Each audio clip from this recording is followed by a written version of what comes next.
Tokyo, 1979. The Budokan Arena glowed like a lantern in the humid summer night. Outside, tens of thousands of Japanese fans waited in absolute silence, their glow sticks forming rivers of light that snaked through the dark streets.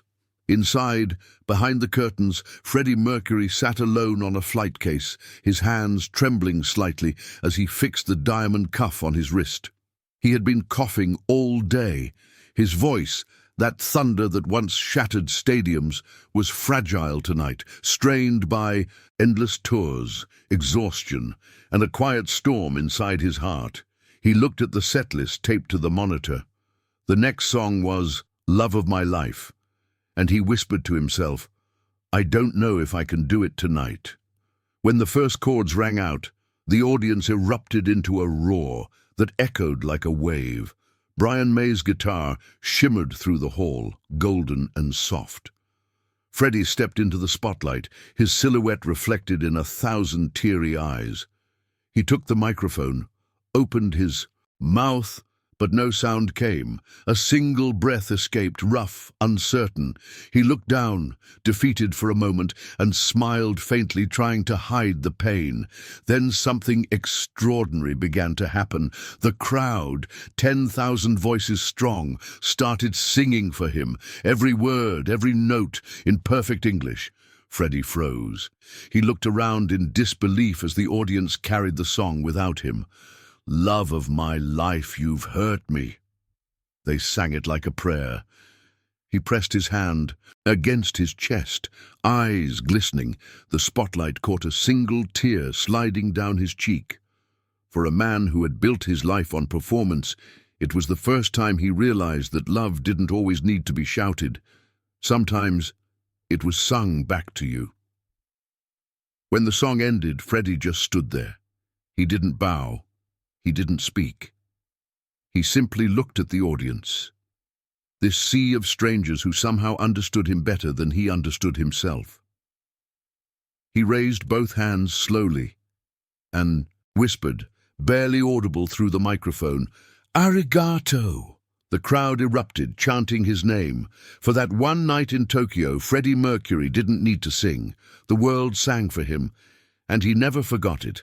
Backstage, long after the applause had faded, Freddie sat in front of his dressing room mirror. The makeup lights flickered softly, reflecting the traces of tears still hidden beneath the glitter on his cheeks. For years he had lived for moments like these.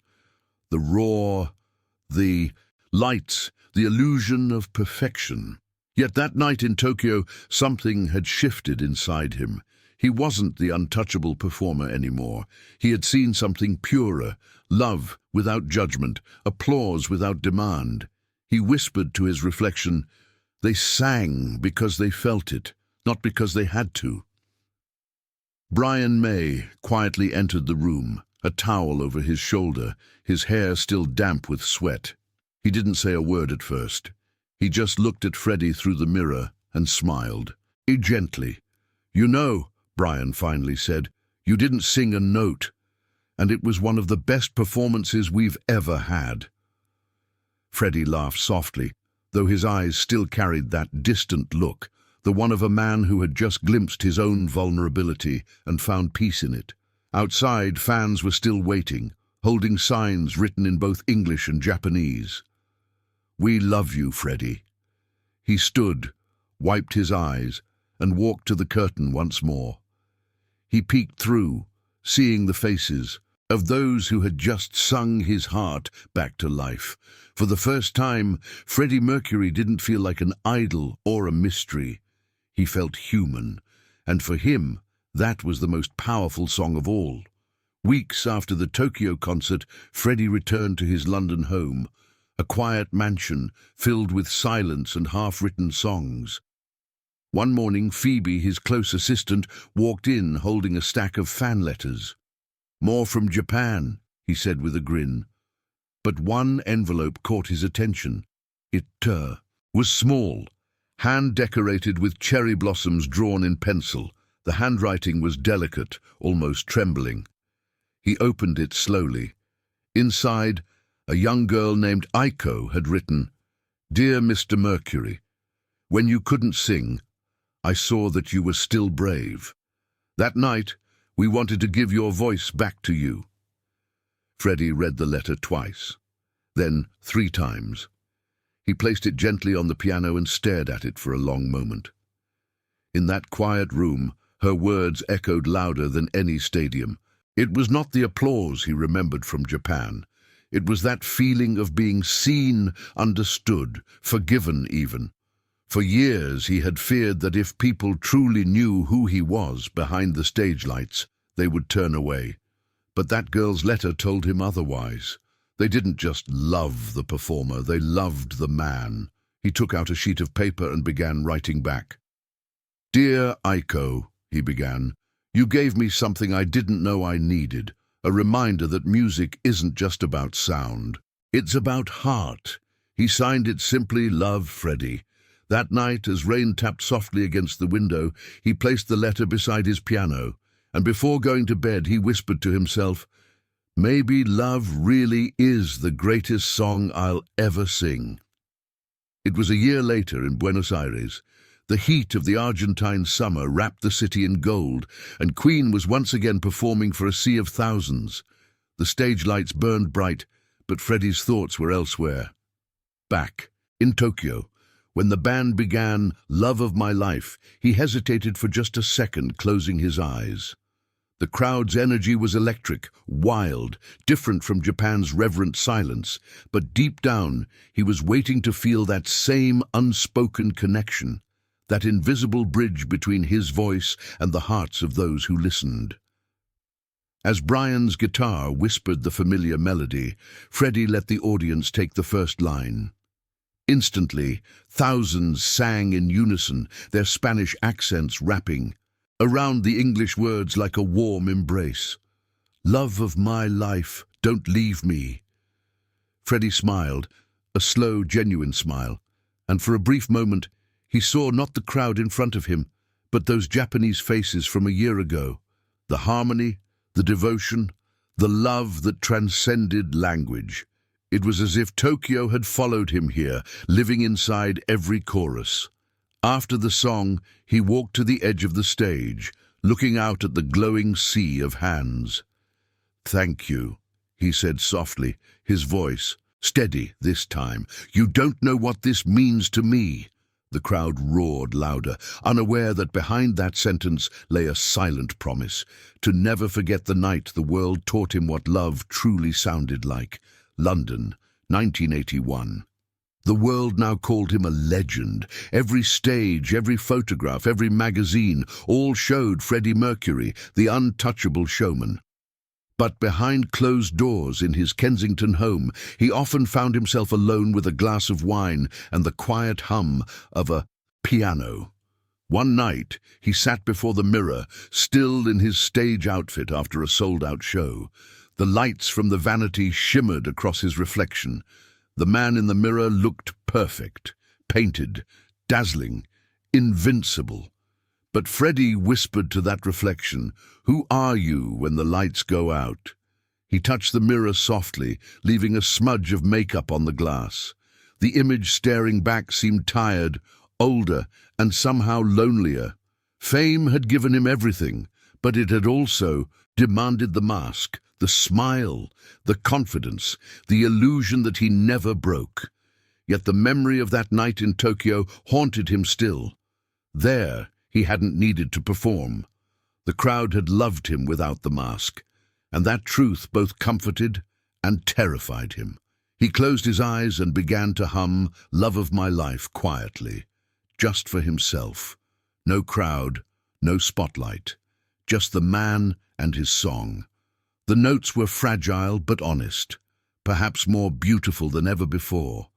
And in that stillness, Freddie Mercury finally saw what fame could never give him: peace with himself.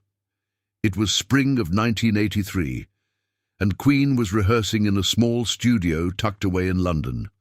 The room smelled of coffee, cigarette smoke, and old amplifiers. Freddie stood by the microphone, wearing his usual white tank top, his voice warm but controlled. Between takes, he leaned against the piano, lost in thought. The band had been talking about new tours, new records, but his mind kept drifting back to the sea of voices in Tokyo. That night had become more than a memory. It was a promise. He turned to Brian, Roger, and John, his eyes glowing with a quiet determination. "Let's make music that people feel, not just hear," he said softly. "I want every song to mean something to someone, like it did that night." The others nodded. They had all seen that change in him, less flamboyant, more soulful. Freddie had realized that what truly made him immortal wasn't the crown, or the poses, or the thunder of applause. It was connection, that invisible thread between a song and the heart of a stranger. That evening, when the rehearsal ended, Freddie stayed behind. He sat at the piano, played a few soft chords, and whispered to the empty room, "I'll never take it for granted again." His voice trembled, but his smile was steady. From that night on, every time he walked onto a stage, he remembered Tokyo, and the promise he made to always sing with his heart, even if his voice ever failed again. It was April 1985. Queen was back in Japan, and the city once again trembled with anticipation. The years had changed Freddie. His fame was now colossal, but his heart had grown quieter, more introspective. As the band arrived at the Budokan Arena, the memories of that night in 1979 flooded back. The same corridors, the same faint smell of incense mixed with electricity. But this time, Freddie walked slower. He paused by the stage curtain, closed his eyes, and listened.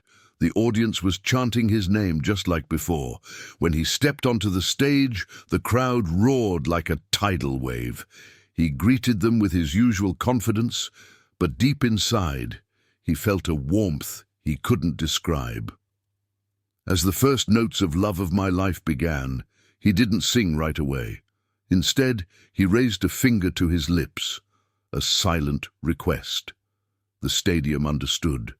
Slowly, softly, the voices began again, just like years before. Tens of thousands singing, perfectly, lovingly, as if time itself had stood still. Freddie's eyes shimmered under the lights, and for a moment he whispered, "You remembered." When the song ended, he didn't bow. He simply pressed his hand to his chest and mouthed, "Forever." The cameras caught the tear that slipped down his cheek, but the audience didn't cheer. They sang, louder than ever. In that moment, Tokyo wasn't just a city on a map. It was a piece of Freddie's soul, returned to him through music. Years later, long after the last encore and the final curtain, Freddie Mercury's voice still echoed across the world. "Love of My Life" became more than just a song.